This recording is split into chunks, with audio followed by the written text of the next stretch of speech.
ગીર સોમનાથમાં આવેલા સોમનાથ મહાદેવ મંદિરમાં આગામી મહાશિવરાત્રિને ધ્યાનમાં રાખીને સોમનાથ ટ્રસ્ટ અને જિલ્લા તંત્ર દ્વારા વિશેષ સફાઈ અભિયાન શરૂ કરવામાં આવ્યું છે। ત્યારે પવિત્ર ત્રિવેણી સંગમની સફાઈ માટે અમદાવાદથી ખાસ સ્ટીમર બોટ મંગાવવામાં આવી છે। તો સોમનાથ તીર્થ 3 પવિત્ર નદીઓ કપિલા, હિરણ અને સરસ્વતીના સંગમ માટે પ્રાચીન કાળથી પ્રસિદ્ધ છે। તો આગામી 24 થી 26 ફેબ્રુઆરી દરમિયાન અહીં અલૌકિક સોમનાથ મહોત્સવનું આયોજન કરવામાં આવ્યું છે। તો આ મહોત્સવ દરમિયાન દરરોજ 108 દીવડાની આરતી યોજાશે। તો સાબરમતી રિવરફ્રન્ટથી મંગાવવામાં આવેલી સ્ટીમર બોટ 8 થી 10 દિવસ સુધી સવારના 7 થી રાત્રે 11 વાગ્યા સુધી કાર્યરત રહેશે। તો આ બોટ ક્લીન ટેક પૂના મુંબઈના સહયોગથી બનાવવામાં આવે છે અને તેની કિંમત 2.5 કરોડ રૂપિયા છે। તો આ બોટના સંચાલન માટે અમદાવાદથી ઓપરેટર રાજકિશોર અને 2 એન્જિનિયર જયેશ પરીખ અને મોબિત અંસારી આવ્યા છે। તો પ્રથમ દિવસે જ સવારના 4 કલાકમાં 4 ટન જેટલો કચરો એકત્ર કરવામાં આવ્યો હતો। તો આમાં જળકુંભી, પ્લાસ્ટિક બોટલ, ચૂંદડી, નાળિયેર અને ધાતુના કટકાનો સમાવેશ થાય છે। જ્યારે જેસીબીના જેમ કાર્યરત કરતી આ બોટ એન્જિનથી ચાલે છે। તે આગળના ભાગમાં સુપડામાં કચરો એકત્ર કરી પાછળની ટ્રોલીમાં ઠાલવે છે। ત્યારે ત્રિવેણી સંગમમાંથી એક દિવસમાં 4 ટન કચરો દૂર કરવામાં આવ્યો હતો।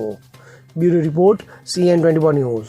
હવે જુઓ દેશ દુનિયાની તમામ ખબરો તમારી આંગળીના ટેરવે।